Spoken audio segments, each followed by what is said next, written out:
दोस्तों, क्या आपको पता है कि रहमान डकैत ने दाऊद इब्राहिम को भी नाको चने चबवा दिया था।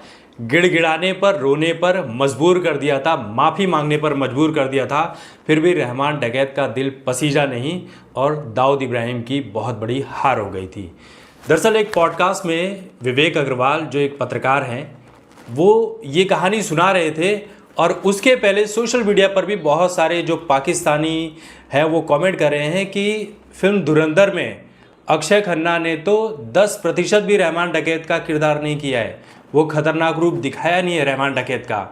तो जब इसके बारे में कहानी खुलकर सामने आई तो कहानी ऐसी आती है कि एक कोई बिजनेसमैन था जिसके पास कुछ ज़मीनें थी और दाऊद इब्राहिम उस ज़मीन को लेना चाहता था।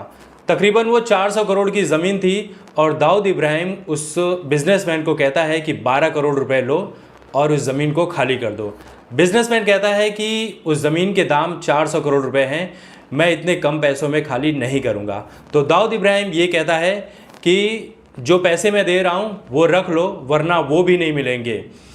लेकिन दाऊद इब्राहिम को ये नहीं पता था कि वो बिजनेसमैन रहमान डकैत का एक रिश्तेदार था, वो भी बहुत ही करीबी।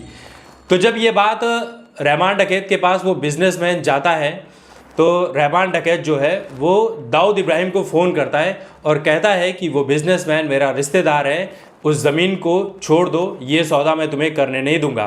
तो रहमान डकैत को दाऊद इब्राहिम कहता है कि तू लियारी का छोटा मोटा गुंडा, तेरी हैसियत क्या है, तेरी औकात क्या है जो तू मुझे पीछे हटने को कह रहा है। सीधी सीधी तौर पर वो ज़मीन खाली कर दे, वरना तेरी खैर नहीं होगी। रहमान डकैत जो है उस वक्त कहते हैं कि चुप रहता है, लेकिन वो इंतज़ार करता है रात का। रात होती है और वो अपने साथ 15-20 गाड़ियों का काफ़िला लेकर अपने गैंग के मेंबर्स को लेकर निकलता है और किसी बाज़ार से दाऊद इब्राहिम के भाई नूरा को किडनैप करता है।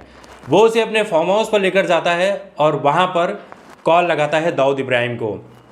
और दाऊद इब्राहिम जब फ़ोन पर था तो उसी वक्त रहमान डकैत जो है जलती हुई सिगरेट से नूरा को जगह जगह पर टच करता है, उसे तड़पाता है, परेशान करता है, जिसे सुनकर दाऊद इब्राहिम बहुत तड़पता है, गिड़गिड़ाता है और कहता है कि मैं उस ज़मीन का सौदा छोड़ रहा हूँ, मेरे भाई को छोड़ दो, मैं माफ़ी मांगता हूँ।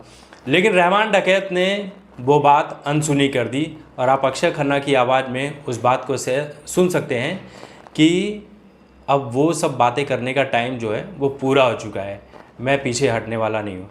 और कुछ दिन के बाद कराची के क्लिफ्टन एरिया से दाऊद इब्राहिम के भाई नूरा की डेड बॉडी मिलती है, लेकिन मीडिया में इस खबर को दबा दिया जाता है और ये कहा जाता है कि दाऊद इब्राहिम के भाई नूरा की मौत जो है वो किडनी फेलियर के चलते हो गई थी। तो ये था रहमान डकैत का वो खौफनाक रूप जिससे दाऊद इब्राहिम भी थर थर काँपा करता था।